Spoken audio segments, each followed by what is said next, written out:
Hey yo tout le monde, j'espère que vous allez bien, je suis super contente de vous retrouver dans cet nouvel épisode de Glowtumber, notre série de vidéos rassurantes et inspirantes pour faire face à la tempête de la rentrée. Et aujourd'hui déjà, vous le voyez là où on est, vous savez que quand on est ici, c'est qu'on a souvent beaucoup de choses à se dire et en effet aujourd'hui on va blablater, on va parler rentrée, on va parler angoisse, on va parler conseils. Aujourd'hui je suis clairement la copine qui va vous donner tous les petits tips pour que tout aille mieux pour vous, puisque comme vous l'avez vu dans le titre, aujourd'hui on va parler de comment j'ai réussi à reprendre confiance en moi à la rentrée. Donc c'est parti, je vous laisse tout de suite avec la suite.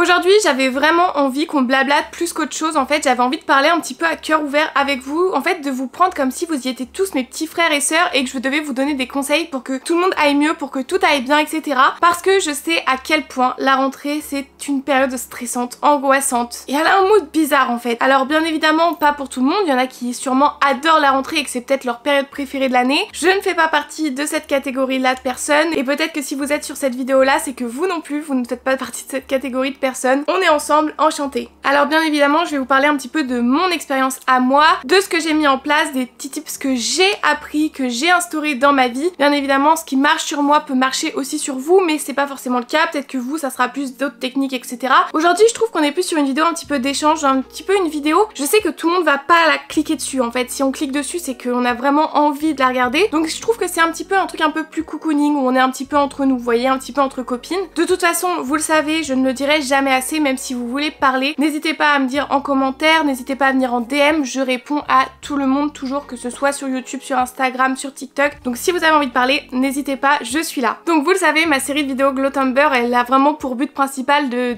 rendre la rentrée un petit peu plus agréable. Pourquoi? Et bien tout simplement parce que moi j'ai toujours détesté la rentrée scolaire. Ça a toujours été un moment un petit peu horrible à vivre pour moi, que ce soit pour aller au collège, pour aller au lycée, pour aller à la fac, pour aller en master, pour aller au travail. Je n'aime pas, et vous savez quoi? La rentrée qui arrive là a toujours aussi un petit goût stressant pour moi alors que je ne suis plus à l'école, que je connais déjà mon travail, que je fais ce que j'aime, mais je sais pas, c'est le mood en général. Donc à chaque rentrée j'avais bien évidemment la boule au ventre. Pas forcément pour les cours, mais pour tout ce qui englobait le fait que ce soit la rentrée scolaire. L'inconnu, la nouveauté, la peur de perdre mes amis, la peur de ne pas être dans la classe de mes amis, la peur de devoir se faire de nouveaux amis, de devoir sociabiliser avec des gens qu'on connaît pas forcément, et surtout quelque chose qui me stressait énormément, de participer, de devoir parler devant tout le monde. Alors si toi aussi tu ressens ça, t'es clairement sur la bonne vidéo, et donc je vais vous montrer un petit peu tous les petits tips, tous les petits trucs tout bêtes que j'ai mis en place et qui m'ont permis de rendre la rentrée d'une période stressante à plutôt une période où je me dis waouh, on est en train d'écrire un nouveau livre. Vous voyez, un petit truc un peu plus poétique, un truc qui donne un peu plus envie, parce que si je devais parler un petit peu de moi avant la veille de la rentrée, c'était clairement de l'angoisse, c'était une boule au ventre, j'arrivais pas à dormir, j'avais envie de vomir, j'avais pas faim, bref j'étais clairement dans tous mes états. Il fallait toujours être dans le top du top, il fallait être bien coiffé pour la rentrée, bien habillé, bien maquillé, avoir un beau sac, enfin c'est des trucs tout bêtes, mais je pense qu'on est beaucoup à penser comme ça, à vouloir en fait que tout soit parfait pour la rentrée, et du coup mine de rien c'est une pression supplémentaire. Mais je pense que vous allez être d'accord avec moi, ce qui nous stresse le plus c'est surtout l'inconnu. Moi je me rappelle très bien, il y a une rentrée scolaire où en fait je suis arrivée devant le lycée, j'ai vu la liste de ma classe et je ne connaissais mais personne. Quand je vous dis personne, c'était vraiment personne, et les seules personnes que je connaissais c'était pas forcément des personnes que je portais dans mon cœur, vous voyez. Toutes mes copines elles étaient dans une classe ensemble et moi j'étais totalement toute seule. Je peux vous dire que je me suis effondrée, c'était la pire rentrée de ma vie, parce qu'en fait t'as ce moment où en plus que tu sais que c'est une période stressante, c'est une période que tu vas vivre toute seule. Mais cette année, dites-vous que si ça vous arrive, vous n'êtes pas tout seul, parce que on est là en fait ensemble, on se soutient, et la confiance elle va pas venir d'un coup. C'est pas après avoir regardé cette vidéo là que vous allez avoir confiance pour les 10 prochaines rentrées à venir, mais ça se construit petit à petit, et c'est ça qui est le plus important. C'est que chaque fois vous allez mettre un nouveau truc en place qui va faire qu'au fur et à mesure ça va devenir quelque chose de normal, quelque chose que vous, limite vous allez bien aimer, que vous allez attendre. Moi je dirais que le premier truc à mettre en place c'est vraiment de comprendre d'où vient la peur, pour mieux en fait venir la calmer, parce que des fois vous savez on a ce sentiment où on est angoissé mais on sait pas vraiment d'où ça vient, donc c'est encore pire parce que tu sais pas ce que tu peux faire pour que ça aille mieux. Là notre but c'est vraiment de savoir ce qui nous fait peur, de savoir où sont nos signaux d'alerte, pour ensuite pouvoir se dire ok ça on va pouvoir le calmer, ça on va pouvoir le calmer, et au fur et à mesure faire redescendre la pression. De toute façon avoir peur de la rentrée c'est quelque chose de tout à fait normal. Notre cerveau il est un petit peu formaté pour faire en sorte d'être un petit peu en retrait pour anticiper le danger. Et le danger, ça va avec la nouveauté parce qu'on ne peut pas savoir en fait si la nouveauté ça va être forcément quelque chose de bien ou pas. Donc hop, votre cerveau direct il se met en mode attention, il y a peut-être un risque de danger, il va falloir qu'on se mette un petit peu en alerte et là évidemment ça va engendrer du stress. Mais en fait l'inconnu c'est pas forcément quelque chose de mal, c'est pas forcément un danger, c'est juste quelque chose que vous avez pas encore apprivoisé. Mais une fois que vous l'aurez apprivoisé, le fait que la rentrée, la nouveauté ça peut être stressant, vous allez hop le prendre et vous dire ok ça c'est normal, ça je connais, ça je sais comment réagir et ça ira mieux. Donc quels sont mes 5 conseils pour reprendre un peu confiance en soi maintenant qu'on a fait un peu l'introduction de pourquoi du comment? Alors le tout premier conseil que je peux vous donner, c'est un conseil qui est hyper important et ça il faut vraiment y croire pour que ça marche, c'est le fait de se dire que tout va bien aller. Alors dit comme ça peut paraître hyper bizarre mais je vous jure que ça c'est vraiment une technique qui marche. C'est un petit peu comme la même chose que si je vous disais il faut que tous les jours vous vous regardiez dans le miroir et que vous vous dites ok je suis trop belle, j'aime trop mon corps, j'aime trop ma poitrine, j'aime trop mes hanches, j'aime trop mes cuisses, tous les jours pour que votre cerveau il intériorise ça et qu'il se dise mais en fait c'est vrai vous êtes trop belle. Et bah là c'est exactement la même chose, on va venir se préparer mentalement à la rentrée et surtout du coup à l'inconnu. Comme ça va être un petit truc qui va être intériorisé pour vous pour toutes les nouvelles situations. Il faut essayer de changer la façon dont votre cerveau va réfléchir en fait. Faut pas que dans votre cerveau vous vous dites oh my god c'est la rentrée, oh my god je stresse. Il faut plutôt être en mode ok c'est la rentrée, ok ça va bien se passer. C'est hyper dur. Je vous avoue que c'est très facile à dire, très compliqué à mettre en place. Quand on y pense ça marche pas forcément comme ça, mais même si au début vous n'y croyez pas, dites-vous une petite phrase du style peu importe ce qui va arriver, je saurai m'adapter. Et ça tous les jours. Je sais pas, vous mettez un petit truc en place, tous les matins vous vous levez et vous regardez dans le miroir et vous le dites, ou alors tous les soirs, mais faites-le tous les jours. Et vous allez voir qu'au fur et à mesure, plus vous allez le dire et en fait plus vous le direz avec de l'assurance, plus en fait ça va gonfler votre confiance en vous et plus en fait vous allez y croire. En fait c'est tout simplement de la visualisation. Il faut essayer de visualiser ce qui va se passer mais de façon positive. Il faut pas imaginer les pires scénarios parce qu'en plus souvent les pires scénarios c'est loin d'être ceux qui se produisent réellement. Donc vous pouvez vous poser, vous dire tous les jours que vous saurez vous adapter aux nouveautés et puis visualiser un peu votre première journée, tout ce que vous aimeriez bien qu'il se passe. Vous voyez, vous aimeriez bien être dans la classe de vos amis ou être dans la classe de votre petit copain, de votre amoureux, etc. Directement parler avec des nouvelles personnes, avoir un bon emploi du temps. Vous la visualisez en boucle cette journée, mais cette journée positive, cette journée où tout ce que vous vouliez arrive. Mais vous pouvez même aller encore plus loin et visualiser comment vous allez arriver, comment vous allez marcher, où vous allez vous asseoir, comment vous allez parler, à qui vous allez aller parler. En fait, vous essayez de tout visualiser comme ça. Il n'y aura pas de scénario que vous n'avez pas vu, vous aurez tout visualisé avant. Vous saurez en fait comment va se passer votre rentrée. Et du coup, mine de rien, le fait d'avoir cogité, d'avoir réfléchi, d'avoir un petit peu imaginé comment tout pouvait se dérouler, vous allez avoir une petite pression en moins parce qu'au pire, en fait, le scénario, vous l'avez déjà dans votre tête. Et puis même si ça se passe pas vraiment comme ça, en fait, vous serez déjà préparé à l'inconnu. Et ça sera plus vraiment de l'inconnu. Vous savez, des fois, on stresse pour la rentrée genre un mois avant ou quelques jours, semaines avant. Et bah là, vous serez un petit peu moins stressé parce que vous serez déjà dans votre tête comment ça va se passer, comment vous allez appréhender la chose. Le deuxième petit tips que je peux vous donner, il est aussi très compliqué, c'est de briser la glace directement. Dès le début en fait de votre rentrée. Alors qu'est-ce que j'entends par briser la glace? C'est briser la glace avec le cercle de personnes qui vous entourent en fait. C'est hyper dur parce que moi je suis pas très sociable et je suis très réservée, très timide, donc c'est vrai que quand j'arrivais à la rentrée, j'étais plutôt le genre de fille qui se mettait toute seule à son rang, vous voyez, à sa table, et puis je parlais à personne jusqu'à ce qu'on vienne me parler. Mais ça c'est pas forcément ce que je vous recommande. Moi je vous recommande maintenant que j'ai un petit peu grandi, que j'ai mûri, de briser directement cette glace en fait. Vous verrez que vous vous sentirez bien mieux et pour ça il n'y a pas besoin d'aller faire des grands discours en ayant des gens, en vous présentant, etc. Mais vous savez, partager des petites phrases, les trucs un petit peu tout bêtes en mode est-ce que tu sais où se trouve la salle de cours? Est-ce que je peux me mettre à côté de toi? Est-ce que t'as un stylo? Vous voyez, c'est des phrases hyper bateau mais c'est des phrases qui mine de rien viennent briser en fait ce petit truc de ok on se connaît pas, on s'est jamais parlé. Même vous savez juste des compliments, j'aime trop ton pull, j'aime trop tes ongles, enfin des trucs tout bêtes mais mine de rien c'est ce qui va venir un petit peu engager la conversation. Et personnellement je sais que moi ça me faisait trop plaisir quand quelqu'un venait me dire ce genre de choses parce que ça permettait en fait après moi que je réponde quelque chose et puis que mine de rien on se mette à se parler et puis allez viens on se met à côté au prochain cours. Enfin vous voyez il y a ce truc en fait qui vient se créer. Moi je sais qu'à l'époque vraiment au collège, enfin c'était le jour de la rentrée, j'ai juste demandé à une fille si je pouvais me mettre à côté d'elle et toute l'année on était inséparables. Enfin c'est des trucs tout bêtes mais des fois c'est juste en venant poser une petite question ou en lâchant une petite phrase subtile que vous allez créer des superbes amitiés. Le troisième petit tips, il est hyper important mais c'est d'adopter une posture confiante. Et pour moi c'est vraiment un tips qui colle trop bien avec une citation que j'adore et qu'il faut vraiment que vous imprégniez. C'est la citation fais semblant jusqu'à ce que ça devienne vrai. Et cette citation là je la trouve mais tellement belle et tellement vraie et je vous jure que vous savez il y a des petites phrases comme ça, moi je me les dis et une fois que vous les entrez dans votre tête, après ça change un peu votre perception du monde, de ce que vous faites. Donc je vais la répéter, elle est hyper importante. Fais semblant jusqu'à ce que ça devienne vrai. Tout est dans la phrase. C'est une idée par laquelle le fait d'adopter dès maintenant une attitude attitude, une confiance ou des habitudes que tu voudrais avoir une fois que t'estimes avoir réussi, tu finis par réellement les développer. Et franchement, j'espère tellement que vous compreniez la puissance de ce message-là en fait. C'est comme si je vous disais que là, vous voulez être plus à l'aise à l'oral, et ben en fait, agissez comme si vous étiez déjà hyper à l'aise à l'oral. Que ce soit en ayant une posture droite, que ce soit en parlant bien fort, bien net, en fait, avoir une voix bien assurée. Et avec le temps, en fait, vous allez voir que vous aurez même plus l'impression de faire semblant parce que ça sera justement devenu vrai. Donc le fait d'adopter une posture confiante, c'est la même chose en fait. Venez, en fait, marcher droit, la tête bien haute. Même si à l'intérieur de vous, vous avez la trouille en fait et que vous avez pas envie de marcher devant tout le monde, d'arriver et que toute la classe vous regarde, agissez comme si vous n'en avez rien à faire, que vous étiez sûr de vous en fait. Vous voyez le truc un petit peu tout bête, mais imaginez que vous marchez comme si vous étiez un personnage principal d'une série ou d'un film et que vous êtes un petit peu ce rôle-là, vous voyez. Vous marchez avec confiance, etc.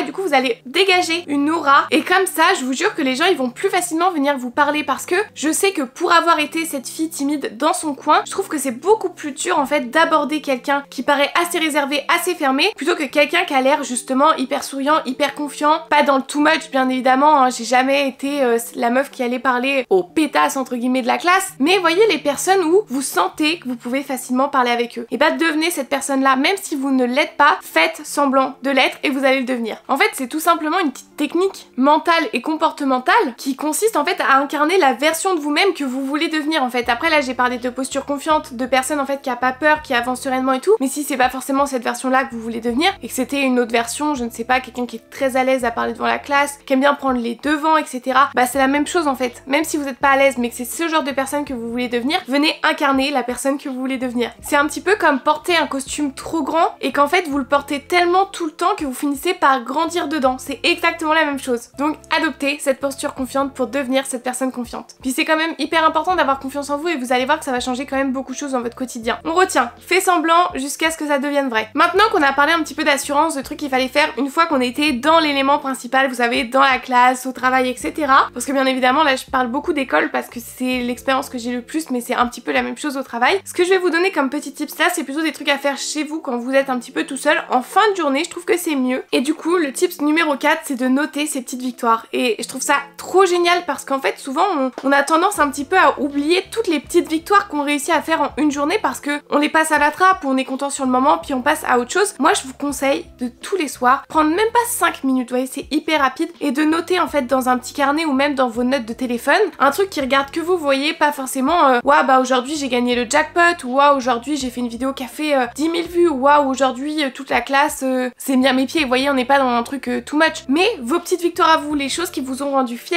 je trouve ça trop bien. Et surtout à la fin quand vous relisez un petit peu tout, vous êtes là en mode ah mais oui c'est vrai, j'ai fait ça, ou même le soir en fait quand vous allez écrire, vous allez vous dire ah mais c'est vrai qu'aujourd'hui bah j'ai réussi à faire ça, j'ai réussi à faire ça, j'ai réussi à faire ça. Alors vous pouvez en faire qu'une, vous notez votre petite victoire de la journée ou votre grande victoire en fonction de l'échelle d'importance que vous lui donnez, mais moi ce que je peux vous recommander c'est de tous les soirs vous forcer à écrire au moins 3 petites victoires, vous voyez, et vous allez voir que ça va rendre vos journées plus agréables, vos soirées plus agréables, et vous allez un petit peu plus relativiser. Vous allez vous rendre compte que si vous avez passé une mauvaise journée, vous allez quand même réussir à en tirer un petit peu de positif. Je sais pas, un truc tout bête que vous pouvez écrire, c'est par exemple bah aujourd'hui j'ai levé la main pour participer. Vous avez pas forcément été sélectionné, enfin je sais plus comment on dit, genre elle vous a pas interrogé, voilà, mais vous avez pris un petit peu ce petit boost de confiance et vous avez osé lever la main, c'est une petite victoire. Si par exemple vous avez parlé à une nouvelle personne, mettez-le. Aujourd'hui, je suis fière, j'ai parlé à une nouvelle personne. Même si c'est pas devenu votre ami, même si vous allez pas manger au resto avec dès le lendemain, mais bah vous avez pris le courage et vous avez réussi à parler à quelqu'un d'autre. Donc notez vraiment vos petites victoires, vous allez voir que ça va un petit peu changer votre façon de voir les choses. Le 5e tip, je trouve qu'il va un petit peu avec, c'est le dernier tips de cette vidéo, parce que là on était vraiment sur 5 tips, après bien évidemment on va continuer à parler un petit peu de recadrage mental, etc. Mais le 5e tip, c'est de se fixer des objectifs. Pas forcément des gros objectifs, on peut même parler de micro-objectifs. Pourquoi c'est important de se fixer des micro-objectifs pour la rentrée? Mais moi je trouve ça quand même super important de se fixer des choses, et j'aime bien parler de micro-objectifs parce que je trouve que ça rend la charge mentale beaucoup moins impactante, vous voyez, parce que si on se fixe des trop gros objectifs, et bah ils sont un petit peu plus durs à atteindre, même si c'est pas impossible, loin de là, mais ça prendra un petit peu plus de temps, et c'est vrai que si vous avez facilement tendance à être démotivé, ça sera plus compliqué à tenir, alors que si on parle de micro-objectifs, et bah vous allez voir que vous allez plus facilement transformer votre montagne inatteignable en plein de petits cailloux qui vont être hyper faciles à gravir. Vous voyez un petit peu où je veux en venir? Donc le but, non, c'est pas d'arriver, que ce soit la rentrée et que là vous vous fixiez des objectifs de zinzin, où vous allez changer tout de A à Z, parce que votre cerveau il va être complètement désemparé, il va être dépassé et il va juste vouloir abandonner. Donc c'est pour ça que c'est un petit peu mieux de fixer des micro-objectifs, et ça, vous allez voir que ça va être des trucs trucs qui vont rentrer dans votre quotidien beaucoup plus facilement. Ça va être surtout plus concret et plus atteignable. Et puis des micro-objectifs, ça va surtout aussi donner des micro-victoires qui vont être du coup accomplies beaucoup plus rapidement. Et du coup, vous allez plus souvent avoir ce petit shot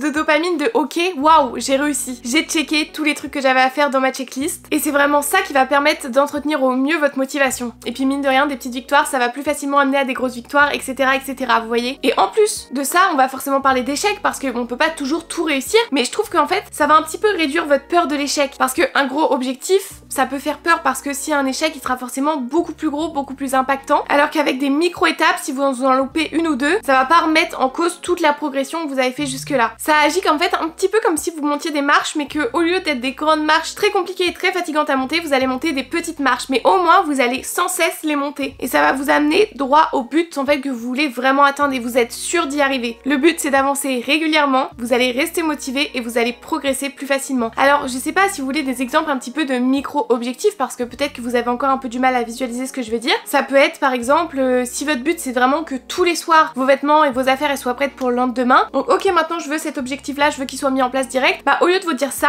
vous vous dites ok, mon objectif ça va être que au moins 3 soirs par semaine mes affaires soient prêtes pour le lendemain. Et vous voyez comme ça, si vous loupez une fois dans la semaine, c'est pas un échec parce que au début vous vous êtes fixé le fait de le faire 3 fois par semaine. Et puis si vous voyez que vous y arrivez bien, vous montez à 4, à 5, à 6 et à 7 et au final vous allez voir que toute la semaine vos vêtements vont être prêts, mais ça va pas être une grosse étape à sauter, vous voyez, vous allez y aller petit à petit. Pareil, si votre but c'est vraiment d'avoir une meilleure organisation, mettez pas comme objectif avoir une meilleure organisation parce que ça veut tout dire et rien dire. Commencez par exemple mettre un objectif en mode noter mon emploi du temps dans mon agenda pour savoir ce que j'ai à faire chaque dimanche soir pour la semaine. En fait, de commencer à mettre en place des petits objectifs d'organisation que vous allez mettre dans votre to-do list, dans votre liste d'objectifs, au lieu de juste mettre meilleure organisation. Et ça va vous permettre comme ça de au fur et à mesure prendre des nouveaux tips, prendre des nouvelles façons de vous organiser et au final vous allez finir par quand même être une personne bien organisée. Pareil, ça peut être des trucs un petit peu plus bateaux comme poser une question en classe. Comme ça, le but c'est pas d'être la personne qui participe tout le temps, mais de faire en sorte de participer un petit peu plus de jour en jour, de semaine en semaine, de mois en mois, etc. Parler à des nouvelles personnes, enfin vous voyez, plein de petits tips comme ça, je vous jure, c'est trop bien ça. Donc maintenant que je vous ai donné les petits tips à mettre en place pour vous redonner confiance en vous pour la rentrée, j'ai un petit recadrage mental à vous faire, un truc très important, et des fois ça fait du bien de l'entendre, c'est que les autres ne nous jugent pas autant que l'on le pense. Les autres ne sont pas fixés sur nous, sur nos moindres faits et gestes, sur notre façon d'être habillé, d'être maquillé, de ce à quoi on ressemble en règle générale. Il faut savoir que tout le monde est concentré sur soi-même. Et ça c'est hyper dur à se dire parce que je suis d'accord avec vous, moi aussi j'ai l'impression que quand j'arrivais en classe en retard, tout le monde me regardait, que l'attention elle était concentrée que sur moi, mais en fait je vous assure que tous les gens ils pensent en fait qu'à eux un petit peu égoïstement, mais dans le fond c'est un peu rassurant quand même. Après ça je vous avoue qu'on est tous comme ça, hein, c'est tout à fait normal, genre par exemple vous passez un oral et vous bafouillez, vous avez l'impression que tout le monde va avoir remarqué que vous avez bafouillé, mais en fait la réalité c'est que les gens, soit ils vont pas avoir fait attention, soit genre dans 5 minutes ils auront oublié, enfin le soir ils vont aller se coucher, ils vont pas penser au fait que vous avez bafouillé pendant votre oral, que vous avez trébuché, que vous êtes à la limite tombé, enfin les gens ils se concentrent pas sur ça en fait. Mais ça c'est un truc hyper connu, je crois que ça s'appelle genre le spotlight effect, c'est un truc comme ça. Et en gros c'est quand en fait on a tendance à penser qu'un projecteur il est braqué sur nous, alors qu'en fait tout le monde autour de toi est en train de regarder son propre film, vous voyez. Donc le fait de se dire ça, je trouve que ça soulage un petit peu l'esprit, ça permet de nous sentir un petit peu plus léger et de se dire ok, si je fais une erreur, tout le monde va pas forcément avoir remarqué et tout le monde va pas rester braqué dessus, chacun pense à soi, chacun fait sa vie, enfin... Et puis j'ai même envie de dire, au pire vous pouvez pas de toute façon contrôler ce que les autres vont penser de vous, ce que les autres pensent en règle générale, mais par contre ce que vous pouvez faire, c'est contrôler ce que vous faites pour votre vie. Ça sert à rien de gaspiller votre énergie à contrôler les perceptions des autres, de toute façon c'est littéralement impossible. C'est beaucoup mieux de prendre cette énergie là et de la mettre en fait dans vos propres actions, vos attitudes, vos choix, enfin faire quelque chose de contrôlable. Et répétez-vous aussi cette petite phrase là dans votre cerveau, ça va vous permettre de vous dire que votre pouvoir il est intégré sur vous mais pas sur les autres. Donc n'oubliez pas que la plupart des gens sont occupés à penser à eux-mêmes plutôt que par vous, et en fait vous le remarquez. Moi je sais qu'à la rentrée, enfin qu'est-ce que j'en avais à faire s'il y avait quelqu'un qui était habillé comme ça, coiffé comme ça, qui parlait comme ça, etc. J'étais tellement stressée et j'étais tellement sur moi-même à savoir si je faisais bien les choses que je faisais pas attention. Mais dites-vous que tout le monde fait ça. J'ai l'impression que je me suis un petit peu éparpillée, mais j'avais tellement de conseils à dire, j'avais tellement vraiment envie de vous rassurer, que j'ai l'impression d'être partie un petit peu dans tous les sens, donc j'espère que ça sera clair. De toute façon, je pense que le plus gros du travail, ça va être moi au montage pour essayer de faire en sorte que ce soit clair, mais je pense que si on pouvait conclure sur cette vidéo, je dirais qu'au final, il faut vraiment voir la rentrée comme plutôt une opportunité de devenir la personne que vous avez toujours rêvé d'être. Enfin bref, faut pas le voir comme un moment stressant, même si pour moi, comme je vous disais, ça a toujours été, mais je pense que si j'avais vu cette vidéo là à l'époque, je me serais dit purée, mais c'est tellement vrai. C'est plutôt une opportunité. Vous avez la possibilité de devenir la personne que vous voulez. Le plus dur, c'est de le mettre en place et de se dire ok, en septembre, je deviens la personne que j'ai toujours rêvé d'être. Vous êtes des personnes qui sont en constante évolution, vous ne stagnez jamais, vous montez toujours, vous progressez toujours, vous n'êtes pas figé dans vos peurs, loin de là. Même si des fois vous avez l'impression que vous avancez pas, et ben en fait le fait d'être toujours là, de toujours se battre, et ben vous avancez, vous évoluez, vous grandissez, et surtout vous n'avez pas besoin d'être parfait ou parfaite, vous avez juste besoin d'oser faire un pas en plus. Donc voilà, j'espère que cette petite vidéo vous aura plu, qu'elle aura été claire, qu'elle vous aura peut-être un petit peu motivé, qu'elle vous aura permis de mettre en place certains tips. N'hésitez pas à me dire dans les commentaires ce que vous en avez pensé et vous ce que vous pensez réellement de la rentrée, qu'est-ce que vous mettez en place, etc. Et surtout n'oubliez pas que si vous voulez qu'on traverse ensemble cette tempête de la rentrée, vous me retrouvez tous les jours sur ma chaîne pour un nouvel épisode de Glowtumber. On va se booster, on va se rassurer, on va se changer les idées ensemble et surtout se rappeler qu'on mérite tous et toutes de briller. Donc en attendant tous vos retours, moi je vous fais plein de gros bisous et je vous donne rendez-vous demain, même endroit, même énergie pour un nouvel épisode. Bye!